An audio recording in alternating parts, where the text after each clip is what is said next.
What's up everyone, welcome to ADHD Drywall. I'm Jack.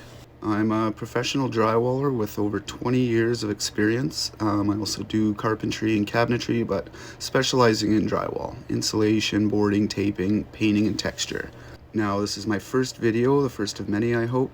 So if you're new at drywall and looking for tips, or just like watching drywall videos, please subscribe, like, comment, and share. For my first video, I'd like to cover something that for the drywallers who do a lot of restoration or renovations where you're mudding into painted walls, you're going to have this problem occur a lot more often than you would new construction, which this problem will not happen. And I'm talking about wall acne.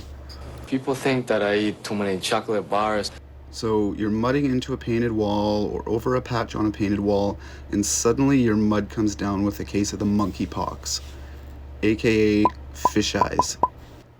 So how do you get rid of the air bubbles while you're mudding? Well, I've seen some pretty interesting videos on YouTube, things like adding dish soap.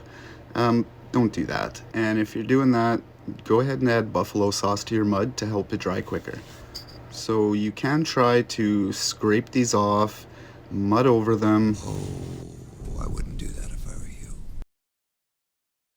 There's no quicker way to ruin a skim coat by trying to scrape these off afterwards and fill them, because now you're gonna have to sand those patches, and you're now sanding back into your skim coat, which is gonna cause more problems, and you're most likely gonna end up having to recoat the whole joint. So I'm gonna put some mud on the wall here and show you what I mean. So right away you can see the fish eyes popping up.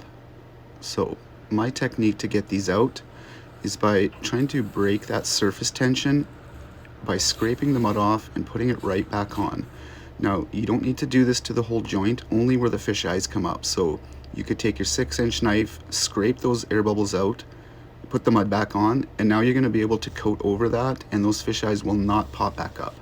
Now if you're working in like a really greasy kitchen with greasy walls, you know, a high gloss paint, that's going to be a little bit tougher, but for most intents and purposes, this is going to work really good. I have seen a couple other YouTubers. There's one goes by the name Man with a Pan and Vancouver Carpenter. Both have done videos on this, so they seem to kind of grasp that, and it seems to work well for them too. And I would recommend this way. It's going to be a lot less work in the long run. It is a little bit extra work for sure, but it's going to be a lot less hassle. You're going to save yourself 1 or 2 trips for sure. The next day I was able to sand, prime, and paint. Came out perfect, no fish eyes. So this was a short video. This was more of just of an introduction. I do have another video coming out in a couple days that's going to go into more detail. Here's just a picture of some of the work I've done. This was a church where we had to match these 4 squares, and the weird angle had to be rounded and it was textured, but it turned out really well. So thanks for watching. Don't forget to subscribe and hit the like button, and we'll see you on the next one.